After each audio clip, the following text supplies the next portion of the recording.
Happy Friday, everyone. I'm Julian and this is Libby. And today, for Feature Game Friday, we've been lucky enough to be playing the game Die of the Dead, which was sent to us by Radical 8 Games for the purposes of this review.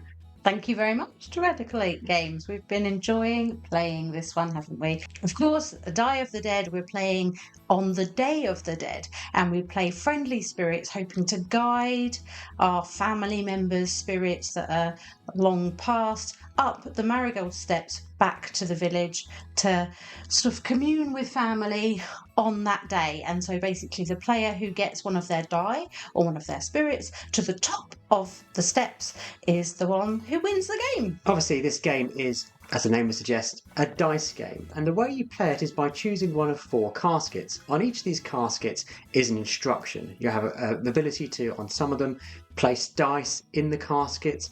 You'll be able to prepare souls, which you can then place into caskets on a subsequent turn.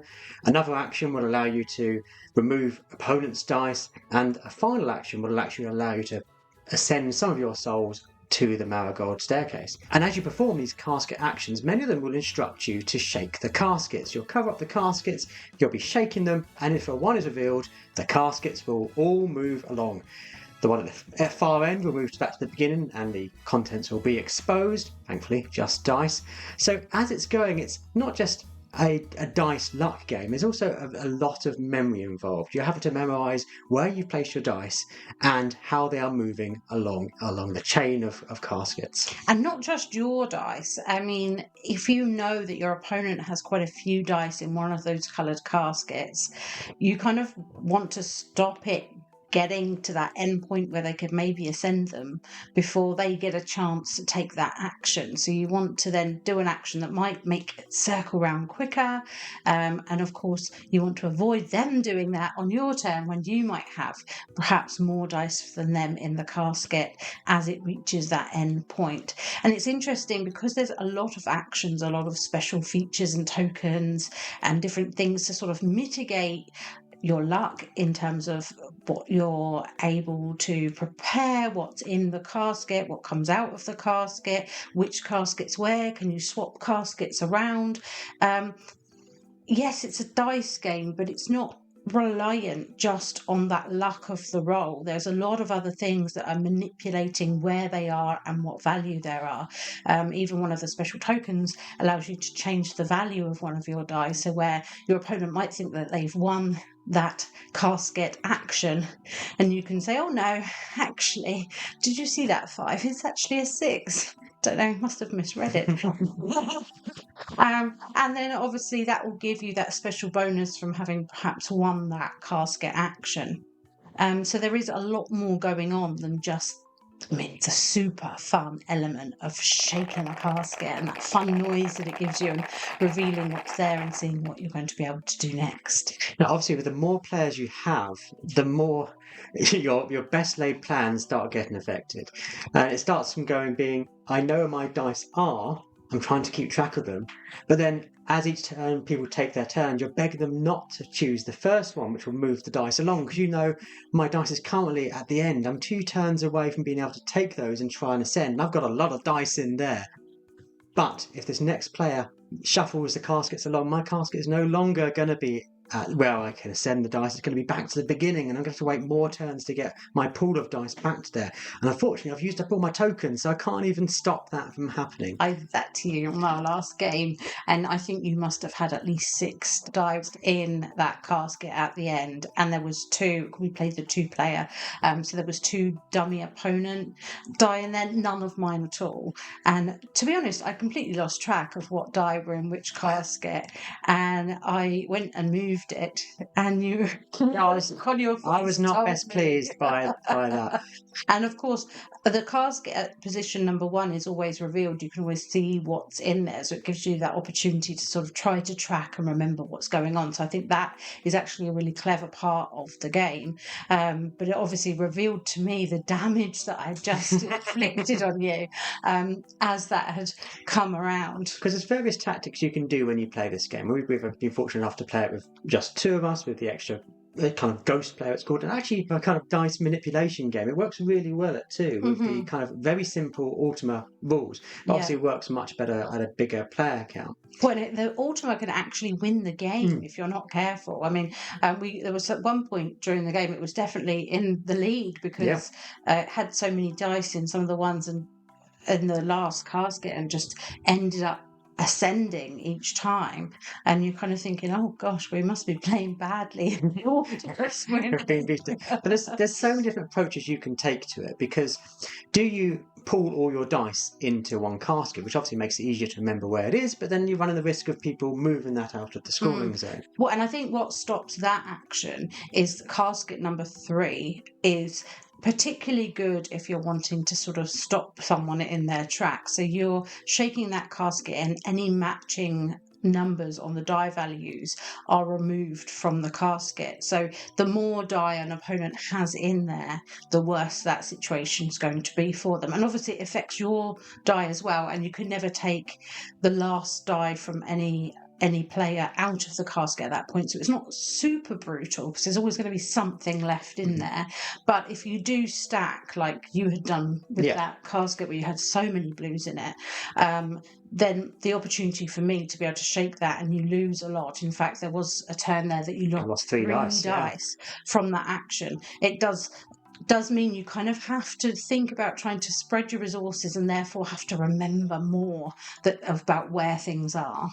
But yeah, if you do spread your resources, though, there's the opportunity where you won't have enough dice at the end, because often it's the winner that gets to ascend their dice. So you could choose that last option, try to ascend your dice, your souls up the marigold path, but then you realise, actually, no, what's happened here? I've shaken the casket, I've got 1 dice in there, my opponent has 4, they've now won, and they can ascend 2 souls.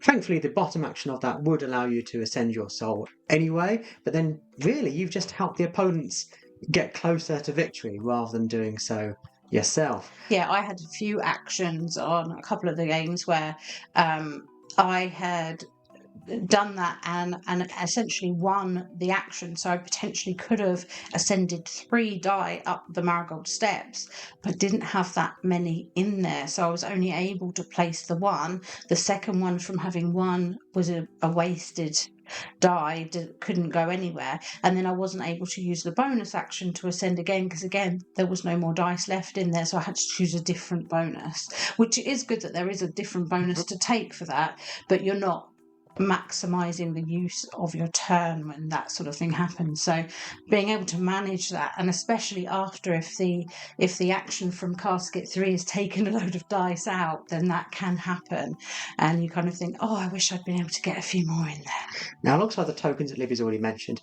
there's also the power soul, and that's when things get really juicy. Now, you have to earn this dice. You don't start off with it unless you're using one of the asymmetrical powers that actually start you with one. But once you get this dice, on 2 of the faces of the dice are skulls. Yep. And when these go in a casket and then revealed, once that die is shown, it can be whichever number you want it to be.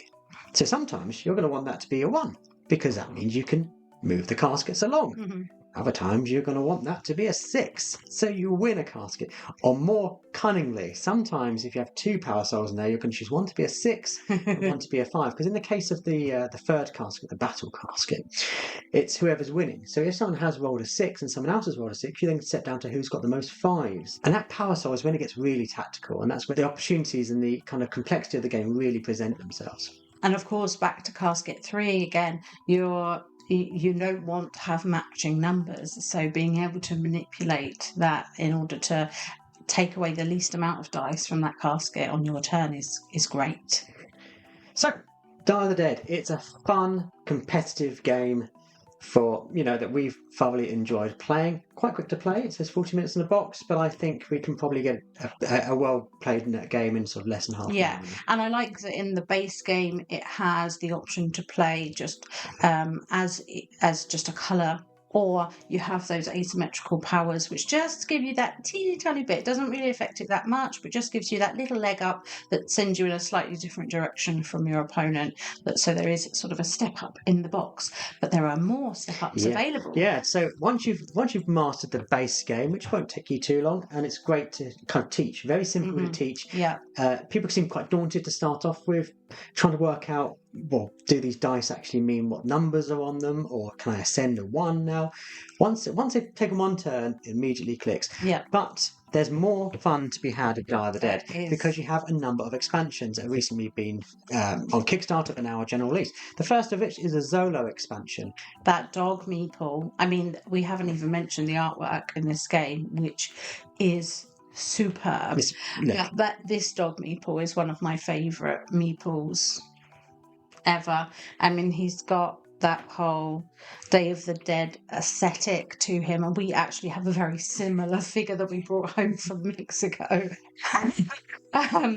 Amazing. Yeah, so in this one, this kind of allows kind of player manipulation, really. You're moving the dog around the various casket options to encourage your opponent to choose that option. And obviously, just saying that, I'm sure in your head, the amount of possibilities this presents are endless, because you can weight it so they're more inclined to choose the option you want them to choose, because in so doing, they'll get an extra bonus.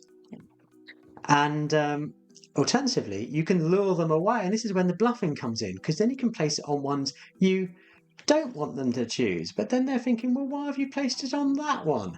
Is that because you want me to choose it? And then maybe they will choose it. So the mind games set in, basically. And also in this expansion, you can get different actions for the caskets.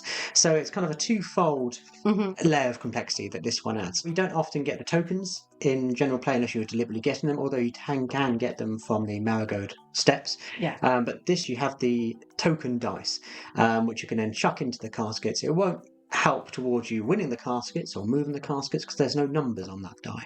Instead, you get more special actions, more ways to manipulate the game. Although, interestingly, you can still only have 3 tokens, so you need to weigh up which ones you're going to have once that comes up. So that's the Zolo expansion, which, interestingly, doesn't add a solo element to it. In fact, you can get that, though, in the Ofrenda variant. Now, the Ofrenda variant is obviously the family variant, and this takes away a lot of the kind of meanness of Dia de Dead, because it's a very competitive game. There's not a lot of ways you can avoid competition when you're playing Dia de Dead. Yeah, but it's not in a it's particularly malicious way, as it you can find it in some games, and I think the game itself is quite light-hearted, so it's doesn't feel terrible when someone takes your dice. Well, you can never lose everything. You always leave one die in there for a player, so it's not entirely devastating. But what's interesting about this is it takes a lot of the components of the base game and turns it more into a cooperative kind of puzzle game, similar to kind of Azul,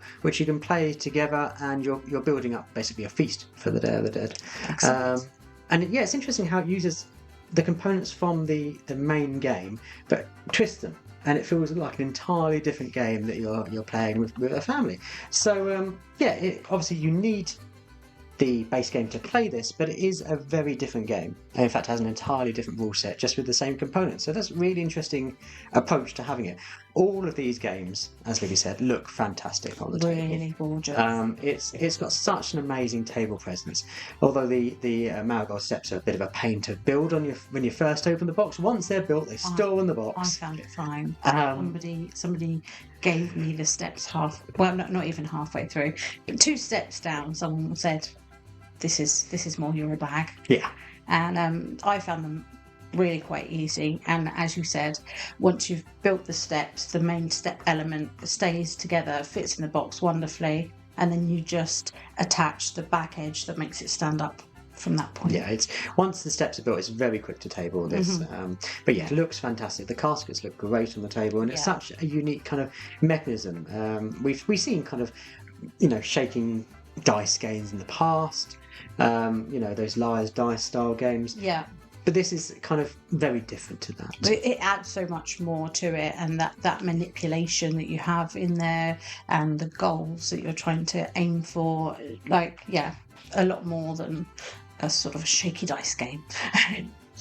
But yeah, thank you again so much, Radical8, for sending us this game and the expansions to play. Obviously, we've had a fantastic time, and if this sounds like your kind of thing, I suggest you look into Day of the Dead. If you're new to us, we are Libby and Julian, and we post videos right here on YouTube at least twice a week, and we are always talking about board games. We are indeed. So if that's the kind of thing, do consider subscribing, obviously liking this video, and let us know in the comments down below what you think of Day of the Dead. Have you played it, and what did you think about it, or now are you tempted to play it?